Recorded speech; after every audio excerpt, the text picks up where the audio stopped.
Bonsoir. Sophie Davant recommandera aux habitants de la région Rhône-Alpes la plus grande prudence. Des orages violents vont éclater ce soir. Pascal Golomer dira que les impôts locaux augmentent vite, trop vite. Léo Lamberton nous fera écouter le témoignage d'une femme, cadre au chômage. Leur nombre s'accroît. Valérie Gagé révélera les nouveaux démêlés du patriarche avec la justice. Il s'agit d'un centre d'accueil pour toxicomanes. Yann Lavoie nous apprendra que l'OM s'est fait applaudir à Tours dans son match contre Strasbourg. Jean Pézieux nous fera découvrir en avant-première les sous-sols du Grand Louvre. Monique Atlan nous présentera le nouveau prix Nobel de littérature. Elle s'appelle Toni Morrison, elle est américaine, noire américaine. Et Véronique Saint-Olive va nous montrer l'image du jour la plus singulière, un roi à Paris, dans un palais de la République, dans l'enceinte la plus sacrée de la République, celle qui n'accueille même pas le chef de l'État français, l'Assemblée nationale. Mais il est vrai que ce roi-là est un Bourbon, Juan Carlos, roi d'Espagne, a donc été accueilli en grande pompe par Philippe Séguin, président du palais, Bourbon, et par les parlementaires élus qui n'en sont sans doute pas revenus quand Sa Majesté a rendu hommage en français à l'héritage démocratique de la République issue, je cite le roi, de la Révolution française. Que demande le peuple? Philippe Séguin l'a voulu. Désormais, l'Assemblée nationale, comme presque tous les autres parlements, s'ouvre au monde. Si je puis, sire, vous inviter. Et oui, le président de l'Assemblée nationale, transformé en maître de maison, fait les honneurs du palais de la République. La royauté est aujourd'hui au cœur de la démocratie. Et Philippe Séguin n'a pas à regarder sa montre. L'Assemblée nationale, qui n'a pas eu d'hôte étranger depuis 75 ans, peut bien se donner le temps. Près de 300 députés sont là, debout, ils applaudissent en harmonie, c'est aussi une première. Il se trouve en effet que non seulement nos deux nations sont voisines, mais encore qu'elles appartiennent à une même histoire, à une même civilisation. Appartenance à l'Europe, d'abord. Et c'est la réponse du roi au président. Juan Carlos, du haut de la tribune, dessine aussi l'Europe, celle que l'Espagne appelle de ses vœux, la grande Europe qui s'ouvre à l'Est et aux nouvelles démocraties. Harmonie encore, même si les communistes n'ont pas jugé utile d'être présents. 30 minutes plus tard, la synthèse des idées est faite. Et dans les couloirs, on s'interroge sur l'effet produit, on se congratule.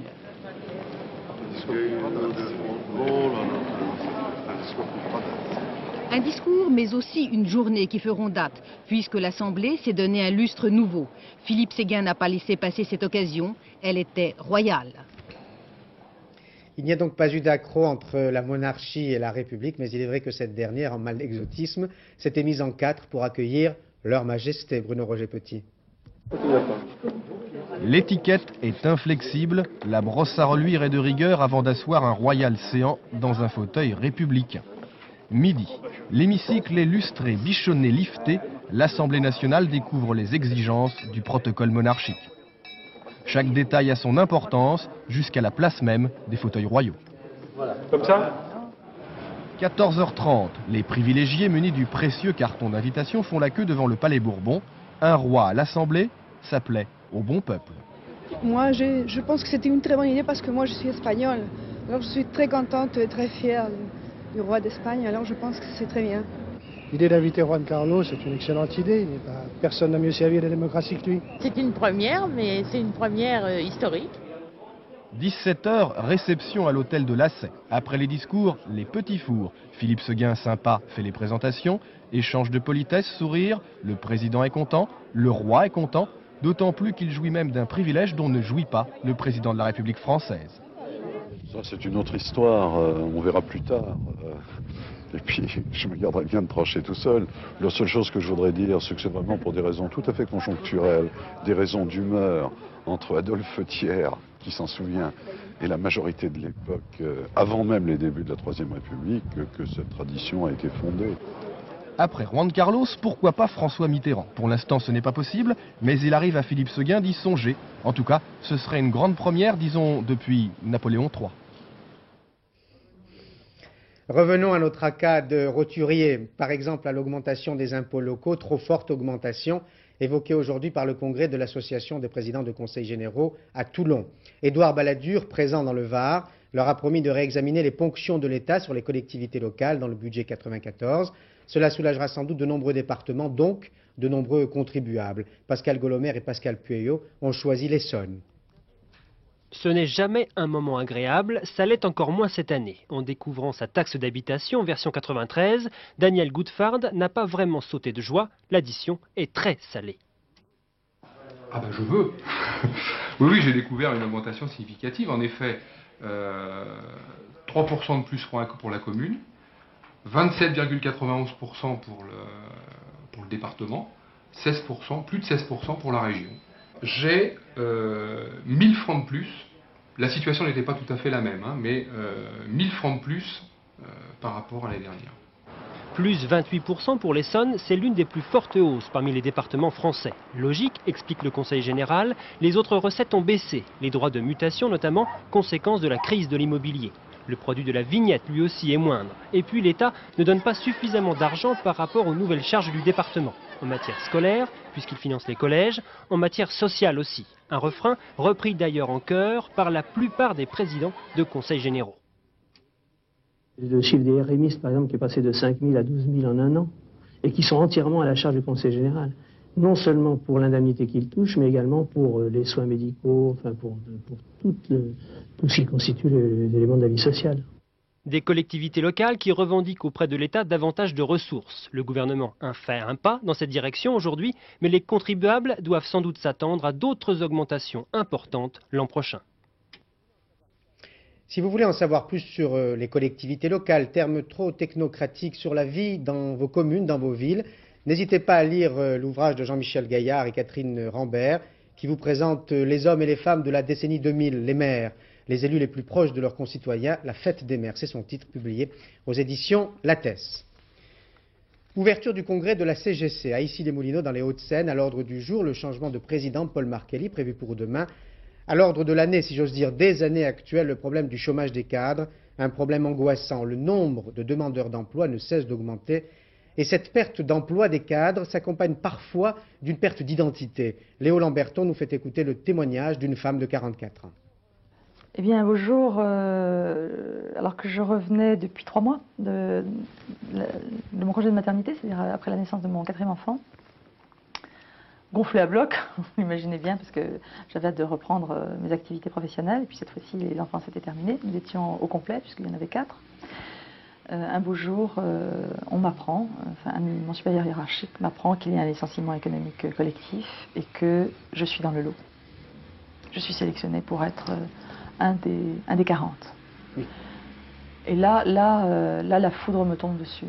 La foudre me tombe dessus parce que d'un seul coup, on me dit c'est fini, c'est fini, vous ne faites plus partie de l'équipe, on ne veut plus de vous, c'est terminé dans 21 jours, ça fait 8 ans que je suis là, j'ai les jambes coupées. Je trouve que, on perd son identité, en tout cas c'est le sentiment que j'ai eu, je ne savais plus qui j'étais, puisque mon identité par rapport à la société, c'était mon statut professionnel, en tout cas c'est ce que je pensais à cette époque-là, donc je ne savais plus comment me décliner face aux autres, et je ne supportais pas bien le regard des autres sur moi. Point d'interrogation, qu'est-ce qu'elle fait maintenant? Qu'est-ce que je fais? Je cherche du boulot. C'est pas un métier, ça. C'est un état difficile. Perte d'identité, et ensuite perte des territoires. Je n'avais plus de territoire, je n'avais plus d'endroit à moi. Il y a vraiment un souci au ventre avec lequel on s'endort le soir, avec lequel on se réveille le matin. Parce que au début, je vous disais que je pensais retrouver vite un job. Et je pense qu'il y a beaucoup de gens dans mon cas, en particulier les cadres, qui pensent la même chose, c'est-à-dire qui sont furieux, mais qui pensent qu'ils vont rebondir vite. Et puis quand on s'aperçoit que les portes se ferment les unes après les autres, et puis je sais pas, ça n'enclenche pas, même pas de rendez-vous, alors que moi je me disais, mais oh, c'est forcé que je vais avoir un rendez-vous. Et quand j'aurai un rendez-vous, ils vont trouver que je suis formidable, donc ils vont me prendre. Et puis parce que si c'est la fois suivante, et puis si c'est pas la fois suivante, ce sera la 3e. Puis au bout de la 10e fois, je me suis dit, mais au fond, peut-être que je ne vais pas y arriver. Peut-être que je ne vais pas réussir à me recaser. Si vraiment demain on décidait que le problème du chômage est un problème gravissime et que ce ne soit pas simplement des mots, alors on pourrait trouver des solutions. Il y a des milliers de cadres comme moi qui ont des idées à partager. Il y a des milliers de gens qui n'acceptent pas, comme moi, je l'espère, de ne pas se résigner. Je dis, il faut s'associer tous ensemble et qu'on cesse de penser qu'il y a d'un côté les inclus, pour combien de temps d'ailleurs, et de l'autre côté des exclus. Précisément, des efforts sont réalisés pour éviter que des cadres demandeurs d'emploi perdent leur qualification pour faire en sorte qu'ils retrouvent un emploi comme cadre. Christine Beauce et Sylvain Gauthier nous proposent l'exemple de l'association Ardent, financée par l'État et la région Lorraine. Système de fermeture, avant on avait une platine et maintenant on met une... Catherine et Gilles avaient besoin l'un de l'autre et pourtant ils ont bien failli ne jamais se rencontrer. PDG d'une PME spécialisée dans les équipements anti-vandalisme, Gilles souhaite lancer en 1992 une nouvelle gamme de produits. Pour cela, il lui faut embaucher un cadre. Hésitation, l'investissement est très lourd pour une PME.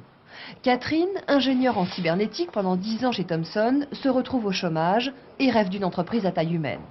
L'histoire aurait pu s'arrêter là, sans Ardent, association régionale pour le développement d'activités nouvelles. Depuis 5 ans, cet organisme financé par l'État et la région Lorraine a permis à près de 800 cadres de renouer avec la vie professionnelle.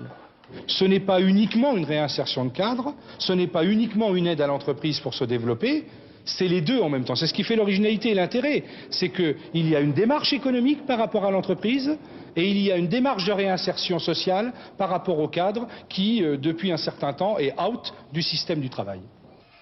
Bref, Catherine a été embauchée par Gilles, mais pendant 6 mois, elle a touché un salaire au rabais financé par Ardent et l'employeur. Une période de challenge.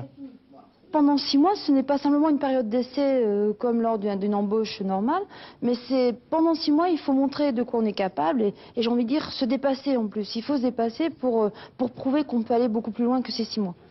Et Catherine l'a prouvé puisqu'elle est devenue le bras droit de Gilles, qui sans elle n'aurait jamais pu étendre son activité et créer de nouveaux emplois.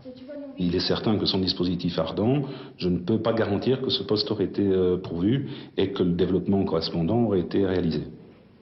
Avec un taux de réussite de 90%, Ardent fait de nombreux émules. D'autres régions de France s'y intéressent. Une information économique illustre la situation actuelle. Peugeot Citroën vient d'annoncer un déficit de 1 milliard de francs pour les 6 premiers mois de l'année. C'est la première fois depuis 8 ans que le constructeur automobile est dans le rouge. Pour remédier à cette déprime, Valéry Giscard d'Estaing prend une initiative. Il propose l'institution d'un crédit impôt en faveur de l'investissement dans le bâtiment industriel. La rubrique politique tient aujourd'hui en un point d'interrogation. Le chef de l'État et le Premier ministre vont-ils réussir à se mettre d'accord sur la révision de la Constitution à propos du droit d'asile, non pas sur le principe, mais sur le texte? Question posée à Nathalie Saint-Cric. 2 semaines après l'avis du Conseil d'État, Édouard Balladur s'impatiente. Le feuilleton de la révision constitutionnelle commence à faire long feu. Le principe en est maintenant acquis, François Mitterrand s'étant rangé à l'avis du Conseil d'État. Cette révision se fera par voie parlementaire, sera technique et limitée. Pas question de recourir au référendum qui rencontrait la vive hostilité du chef de l'État. Alors, seul désaccord, le texte même de cette révision. Plusieurs versions ont déjà fait le va-et-vient entre l'Élysée et Matignon. Mais cela bloque encore, car François Mitterrand tient à ce que soit réaffirmé solennellement le principe du droit d'asile, spécificité française qui figure dans le préambule de la Constitution. À l'Élysée, on est sur ce point intransigeant. Mais après des semaines de laborieuses négociations, les deux parties en présence seraient sur le point de trouver une version acceptable par les deux camps. La révision pourrait avoir lieu courant novembre. L'affrontement dimanche et lundi dernier à Moscou, le recueillement et la douleur aujourd'hui, les uns et les autres, enterrer leurs morts. Reportage de Dominique Derda et Jean-François Bernigaud. La dernière caresse d'une mère à son fils. Dans un cimetière de Moscou cet après-midi, les funérailles de 2 policiers. Ils sont morts sous les coups ou les balles des adversaires de Boris Yeltsin. Entre leurs mains aux doigts noircis, une croix et une prière, un sauf-conduit donné par le prêtre pour arriver sans encombre jusqu'aux portes du paradis. Aujourd'hui fut un jour de deuil national, un hommage à toutes les victimes des affrontements des jours derniers. N'étaient-ils pas tous russes, ceux qui se battaient d'un côté ou de l'autre?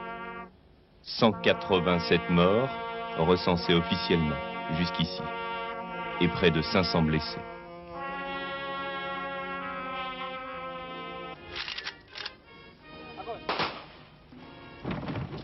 Ces 2 miliciens que l'on met en terre resteront à jamais pour leurs collègues et leurs familles les héros d'une démocratie fragile. Leurs épouses, leurs enfants recevront, paraît-il, du gouvernement une compensation financière. Pour l'heure, selon le rituel orthodoxe, on mange et on boit à leur mémoire.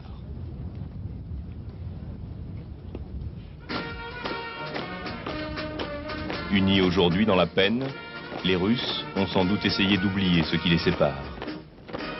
Mais le deuil n'a qu'un temps. Dominique Derda ne croit pas si bien dire. Le débat politique va sans doute très bientôt recommencer. Boris Yeltsin, pour vaincre toute résistance, vient de prendre en effet une nouvelle mesure aujourd'hui. Il a suspendu la Cour constitutionnelle. Il y a une guerre civile dont on ne parle jamais. Elle a lieu en Angola. Soyons honnêtes, si les médias sont indifférents, c'est parce que la communauté internationale est elle-même indifférente. Et pourtant, en Angola, comme en Bosnie, comme dans d'autres pays, des enfants souffrent ou meurent chaque jour. Dorothée Oliéric. Pour que le monde tourne les yeux vers l'Angola, il aura fallu une tragédie et un miracle. Un gamin sauvé des décombres après un bombardement et des morts, 5 ce jour-là. Ils sont nés ici, à Wambo, aujourd'hui le fief des rebelles de l'UNITA. Ils n'ont pas voulu partir, malgré la guerre, malgré les bombes. La vie là-bas est devenue un calvaire. Les bombardements de l'armée gouvernementale ont repris cet été quotidiennement. Ici, les civils meurent ou survivent en silence. Les hommes de Jonas Savimbi, l'ancien allié des Américains et des Sud-Africains, tiennent aujourd'hui 80% du territoire. Ils ont repris le maquis en septembre dernier après leur défaite aux élections, après aussi les provocations du gouvernement anciennement marxiste de José Eduardo dos Santos. Les rebelles ont un slogan, l'UNITA ne capitule jamais.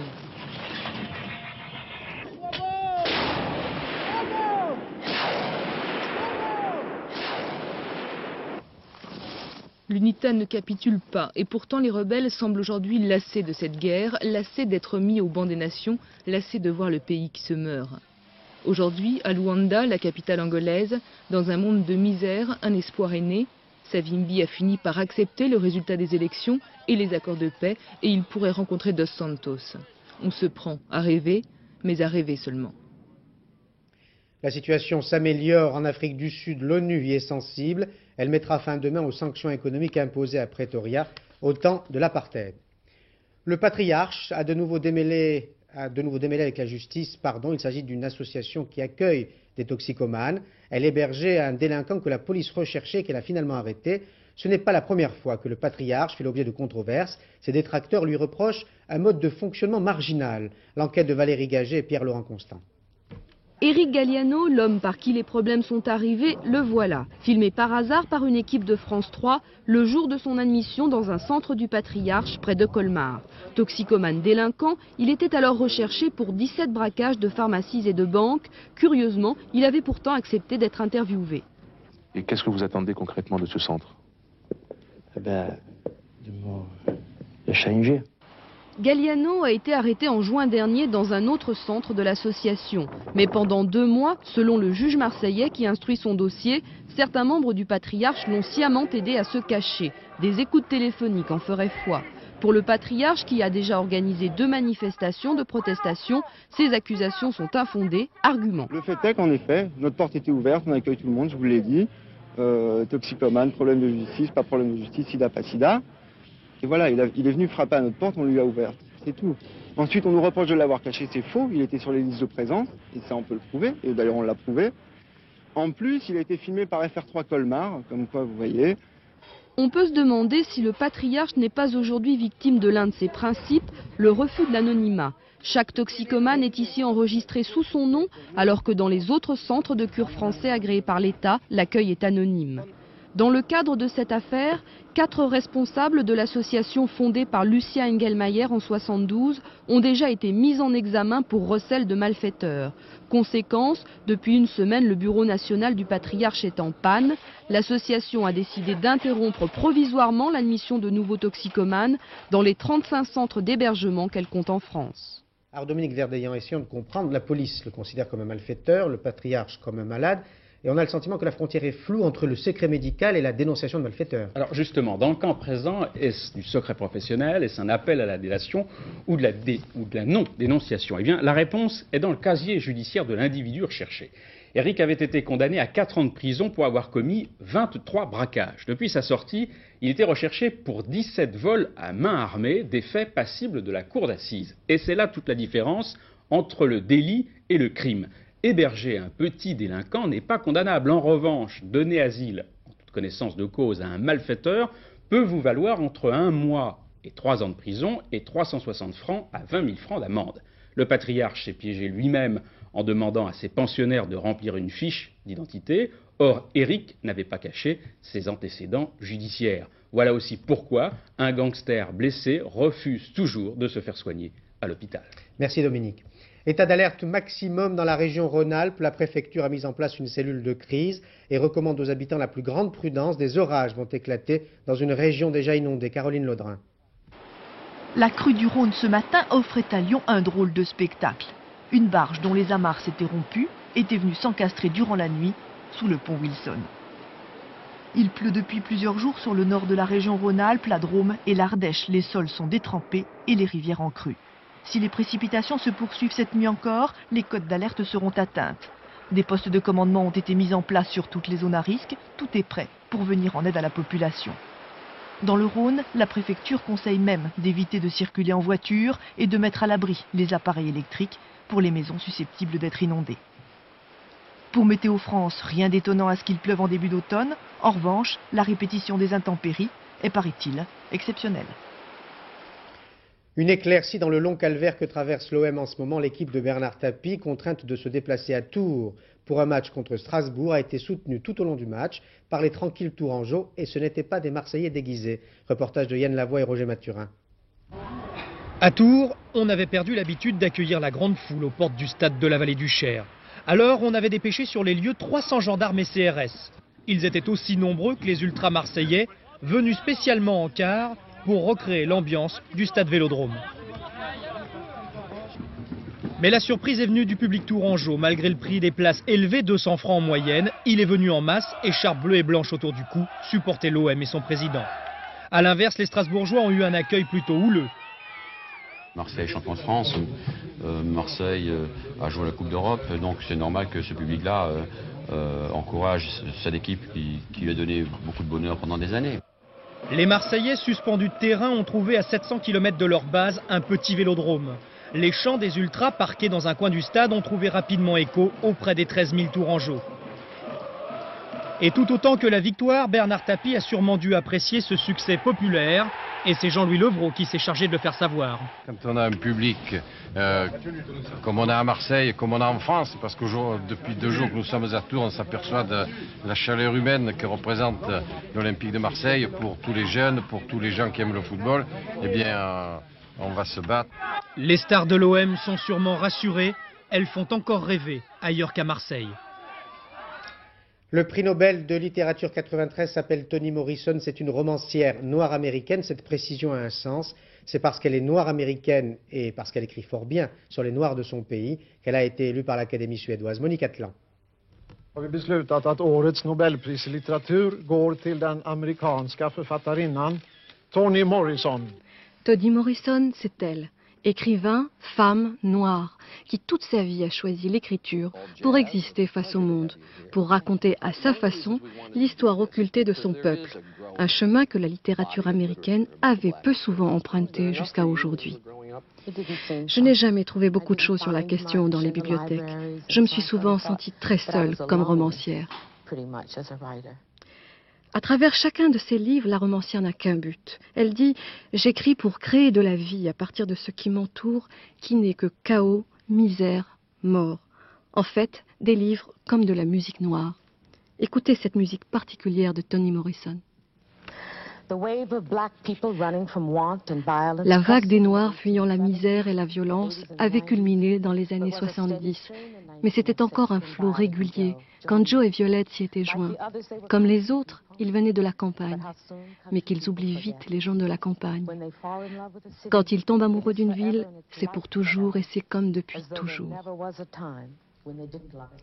À quelques semaines de l'ouverture du Grand Louvre, prévue pour le 18 novembre, Jean Pézieux et Michel Levasseur nous offrent en avant-première la visite guidée des sous-sols. À l'étage, il y aura les tableaux, l'art, et dessous, les bagnoles, les fripes et la bouffe, un autre art. Un joyau de verre dont les reflets irisent les murs à 7 mètres sous le sol.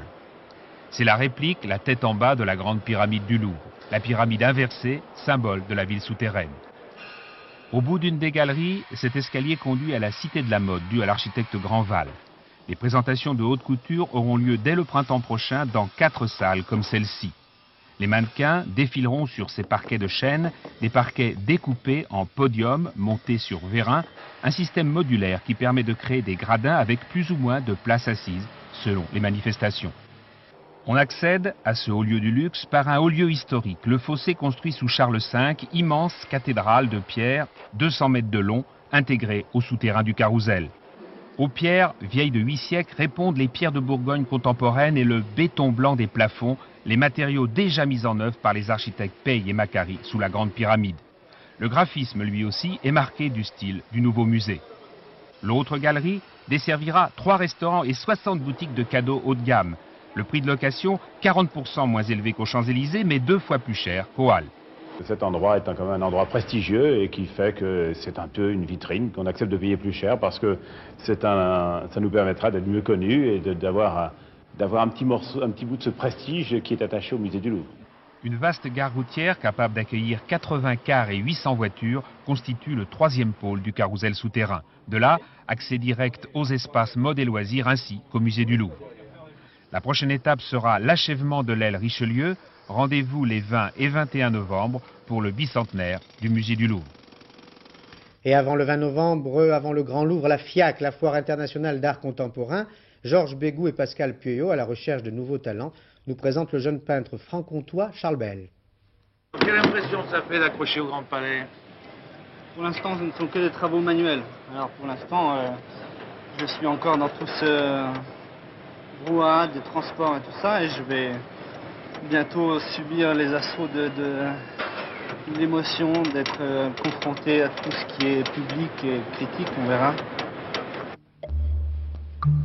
Charles Bell est arrivé ce matin de Franche-Comté pour son baptême de la FIAC, une date importante. À la FIAC, ce sont les galeries qui sélectionnent les artistes présentés. Peu nombreux sont les jeunes peintres auxquels on consacre une exposition personnelle. Des pétunias bleues au tournesol qui se penchent vers la terre pour la féconder, la nature est aujourd'hui le thème principal de son inspiration. C'est que quand je suis devant mes tournesols dans mon atelier, c'est un face-à-face plein d'émotions, plein de lumière et de choses comme ça. Et ici, j'arrive et je vois que pour la peinture, il y a les mêmes pinceaux, les mêmes couleurs, les mêmes toiles, les mêmes matériaux pour les sculptures. Certainement que les artistes ont essayé de parler aussi d'émotions, mais de m'apercevoir qu'il y a autant d'artistes qui continuent à travailler autant, et alors que tout a déjà été fait, c'est vertigineux. J'ai vu le travail de Charles Bell dans une exposition de groupe au Creusot. J'ai pris contact avec lui, je suis allée voir son travail au studio et j'ai trouvé une telle qualité de peinture exceptionnelle et une œuvre qui m'a bouleversée que j'ai décidé non seulement de le montrer ici, mais à New York aussi, où on fera sa première exposition fin octobre. En espérant la belle aventure new-yorkaise, Charles Bell peut se flatter d'être exposé dans une dizaine de musées français d'art moderne, dont celui de la ville de Paris. Un envoyé spécial exceptionnel ce soir à 20h50 avec comme invité Simone Veil, le ministre des Affaires sociales, de la Santé et de la Ville, commentera 2 reportages sur les conditions de travail des infirmières et sur les banlieues, mais parlera aussi de la Russie où les problèmes de société s'ajoutent aux problèmes politiques. Par exemple, le trafic de drogue, si important que les policiers sont contraints de recourir aujourd'hui à des méthodes violentes.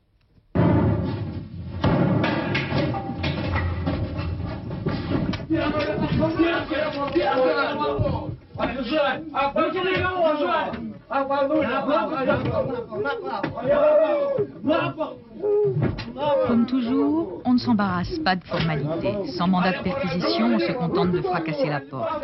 Informés de l'arrivée d'une grosse livraison d'opium, les inspecteurs des stupes tentent une descente dans un appartement azerbaïdjanais. Il est 5 h du matin, tout le monde dort, mais peine perdue, la marchandise a disparu. Pour un salaire de près de 450 francs par mois, ces portes éclatées et ces interventions musclées sont devenues l'essentiel de la vie d'Igor Divakov, jeune flic à Moscou. Je me sens comme un poisson dans l'eau quand je fais les arrestations. C'est carrément excitant. C'est dur physiquement, facile mentalement et j'adore ce métier.